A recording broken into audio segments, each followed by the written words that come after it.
This podcast is brought to you by Infinite Resources, a local staffing agency connecting diverse job candidates in central Iowa companies. Amplified.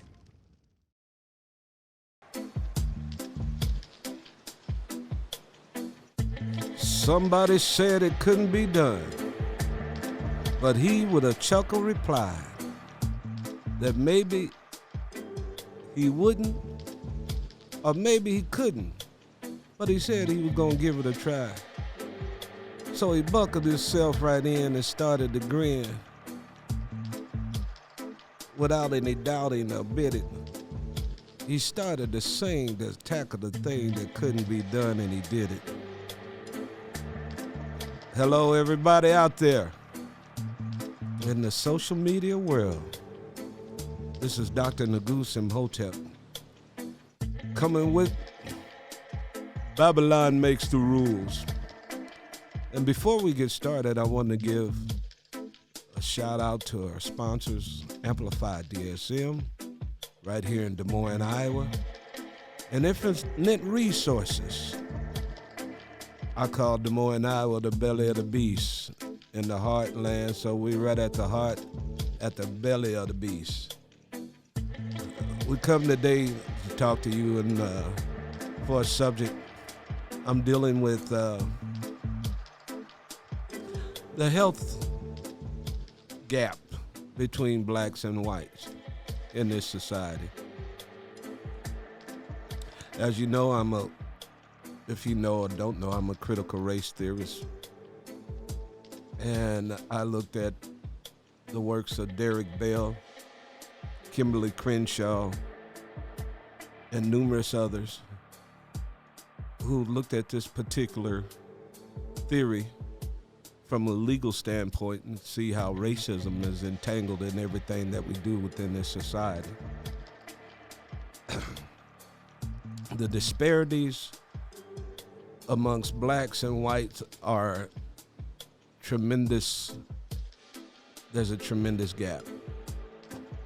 I'm not saying all, but I'm saying the vast majority of whites are doing a lot better than most people in this society. And it was constructed that way. And first and foremost, we had to look at this because of the negative beliefs around race are deeply ingrained in the United States culture. And popular culture continues to devalue blacks and other non-whites. For instance, research has shown that greater exposure to TV shows that portray black people negative is linked with a higher level of racial prejudice.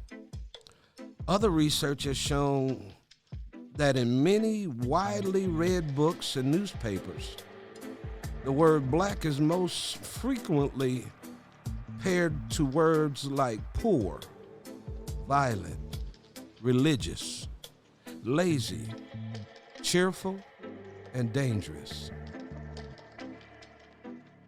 The word white, on the other hand, is most linked with words such as wealthy, progressive, conventional, stubborn, successful, and educated.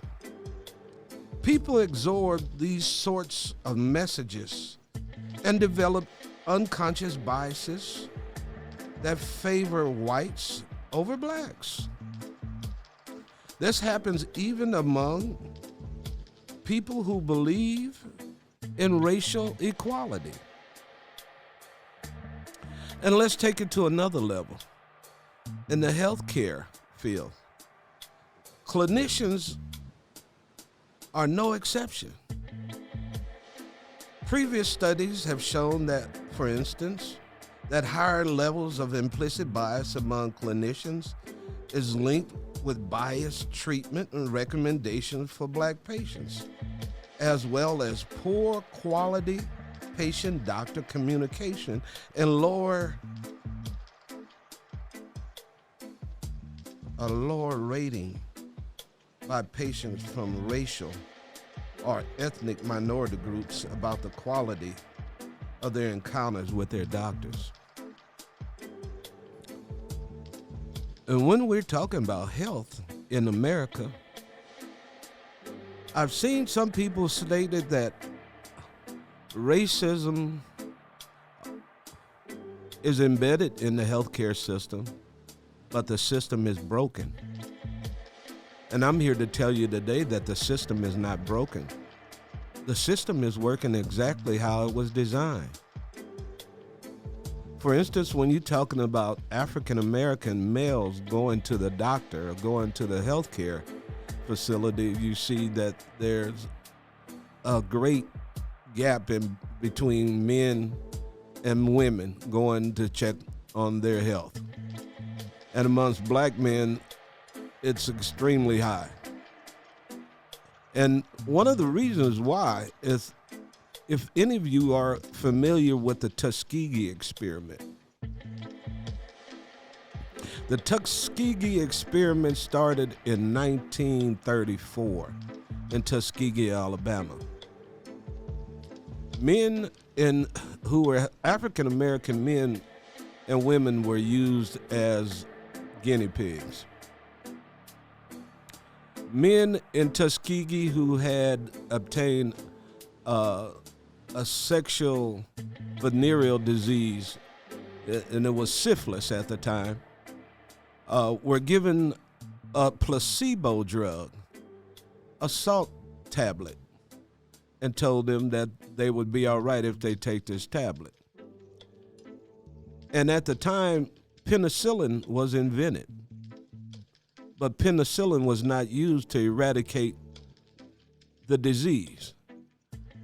The federal government continued this exercise of this particular experiment from 1934 to 1974. A 40-year experiment on black men with syphilis who died, and other people died from syphilis when the syphilis could have been eradicated by just utilizing penicillin. So yes, there's a great deal of men, especially black men, that have the heebie-jeebies about going to the doctor. That's on the health, on the physical health. But if we look at the mental health and how we have to deal, or black people have to deal with the depression that's focused on us and because of our cultural issues. Sometimes because of it, there's delays in treatment. Then you're looking from an economic standpoint, you have poor access to mental health services. I also already talked about the stigma behind it.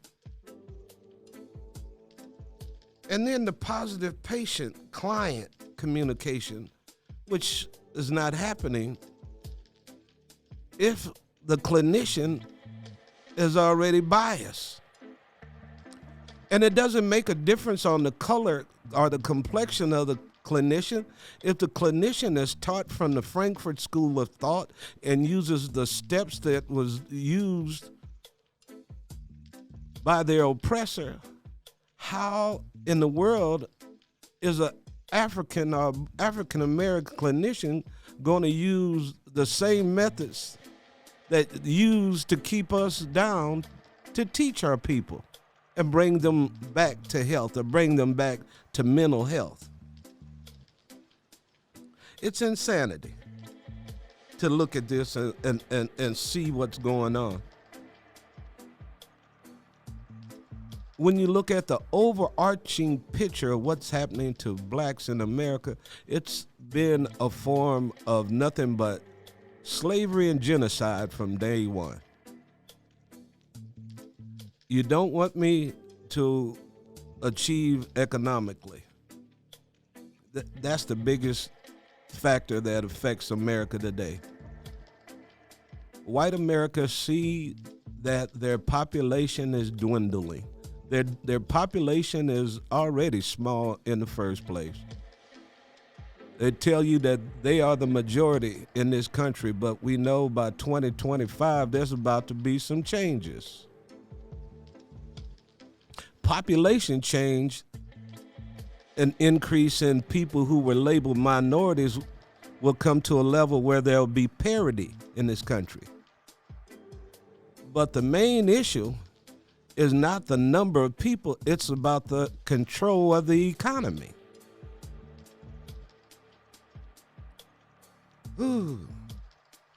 Looking at what, just conceptualizing and trying to understand what people are going through, especially from a depression standpoint. Exposures to minority status in the U.S. increases the risk for psychiatric disorder, including depression.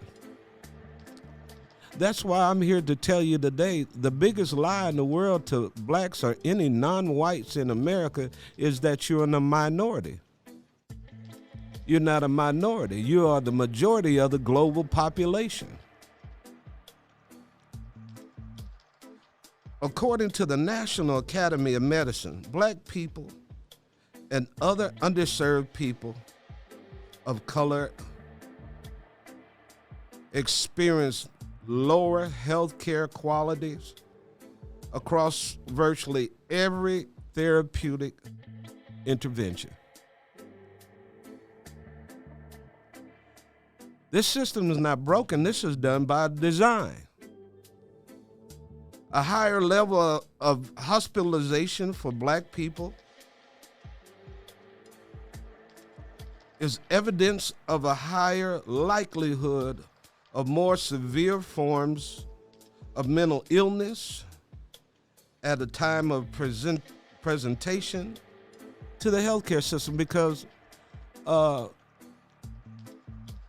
if an individual was aware of really what's happening, some people are not even aware of what's happening to them. That's why we see in the schools today, young people in schools, and they're asking, why is it the way it is? It is the way it is because it was designed this way. This is how the government was established. Like Martin Luther King Jr. said, there's two Americas, the other America. There's an America of prosperity where millions grow up in the sunlight of opportunity. And then there's an America of destitution where millions live in rat-infested slums and poverty. Constantly told that you're inferior. The worst food, the worst neighborhoods, the worst everything when you say black. And I can remember even looking at all of this junk about these disparities. I remember how, as a youth in the 60s, where there was hardly no body of color that was on television. But when you did see somebody of color on television, they had a position or a role in the movie of nothing but a servant, a thief, a shyster, somebody you couldn't trust. That's the role that America wants to portray, and subconsciously or consciously, it's affecting the mindset of the entire population. Diversity within the black population, including African Americans, Afro-Caribbeans, Caribbean people, Afro-Latino, Latinx, Latina, and African immigrants. There's diversity in our group right there. Most of the people I know who are from foreign countries that came to the U.S., depending on the complexion of their skin in their countries, they were labeled as a countryman from or connected with their ethnic group or tribe that they was connected with, or their religious beliefs that they were connected with. But here, when blacks or whites come into the United States, blacks or Africans or Europeans come into the United States, the Europeans are changed to whites, and people of African descent are labeled as black. Why is that? Looking at this, we tend to compare the health needs across race, ethnicity, leaving out the importance of diversity within the racial and ethnic groups. You can put a whole room of black people together from all different nations of the world, and you don't know who's who unless somebody opens their mouth. That shows the sameness, the oneness that we have. And because of this, sometimes black people also have a greater distrust of the healthcare system and healthcare professionals because of what has been done in the past.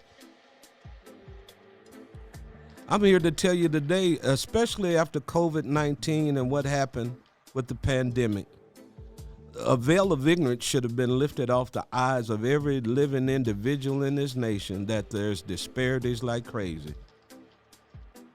Yet, who wants to work to make a difference? Who's planning to make a change? Who wants to make it better for everyone? Where this particular slogan about the American dream can really become an American dream for everybody who's an American, instead of it being an American nightmare.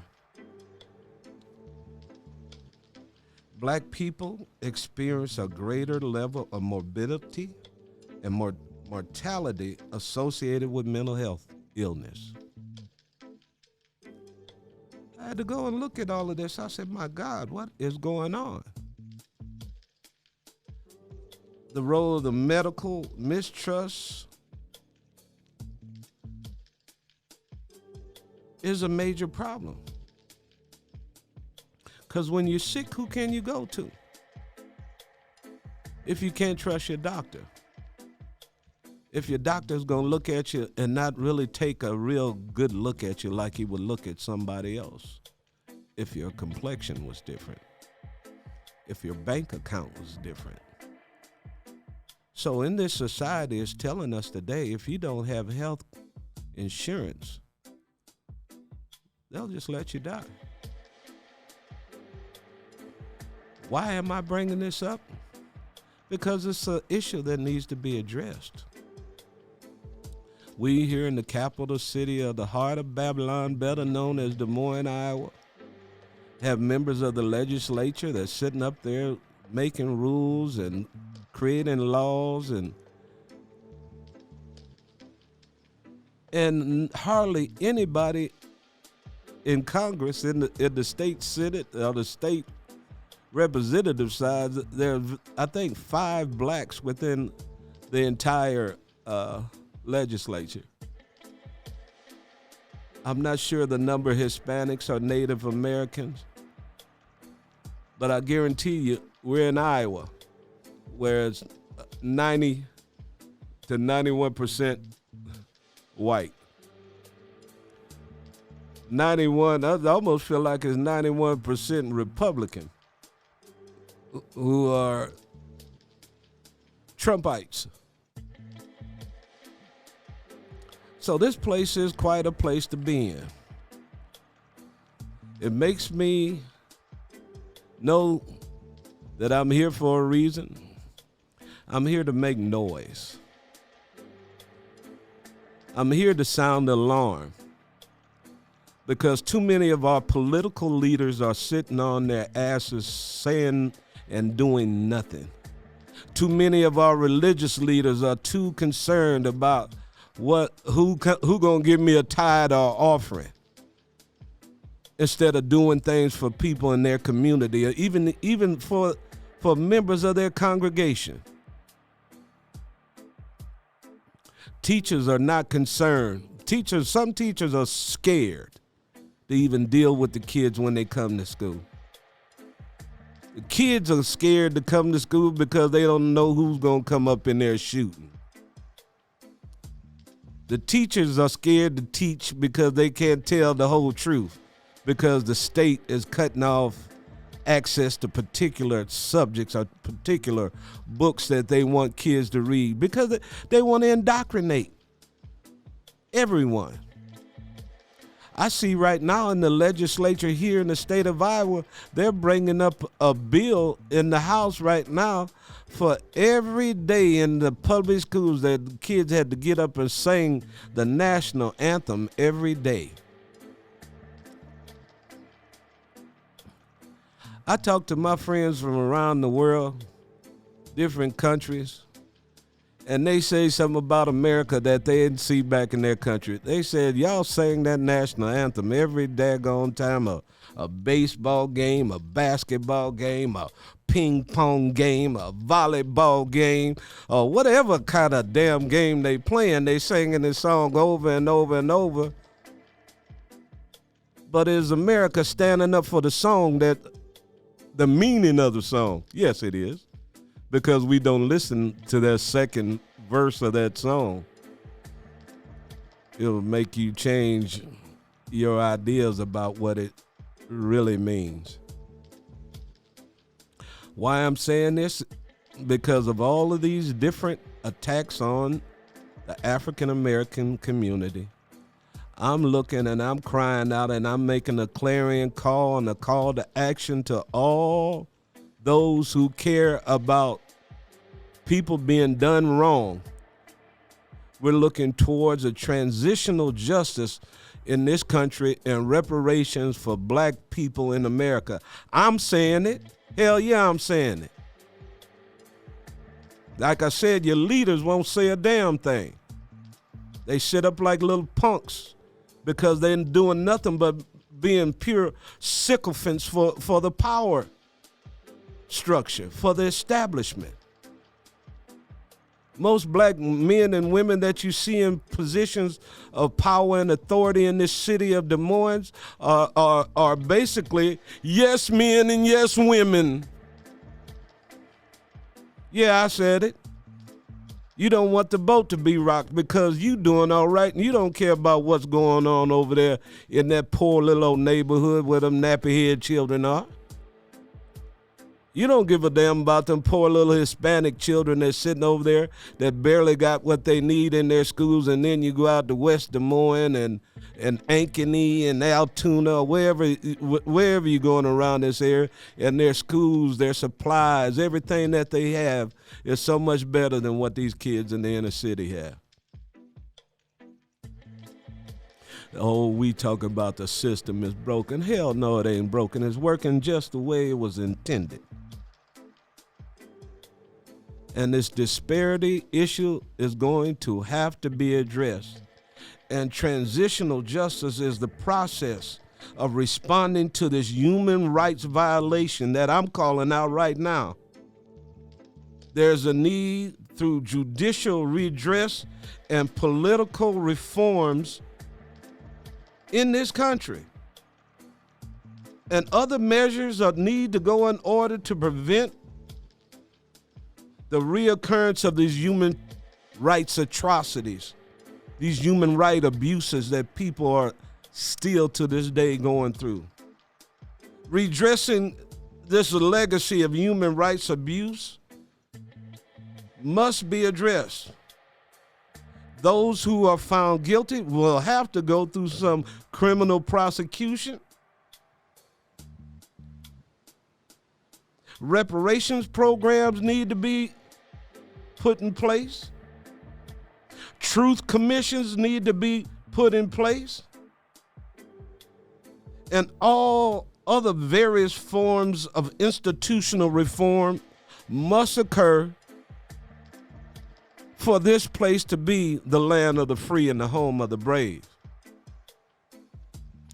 But because today I call it the land of the thief and the home of the slave.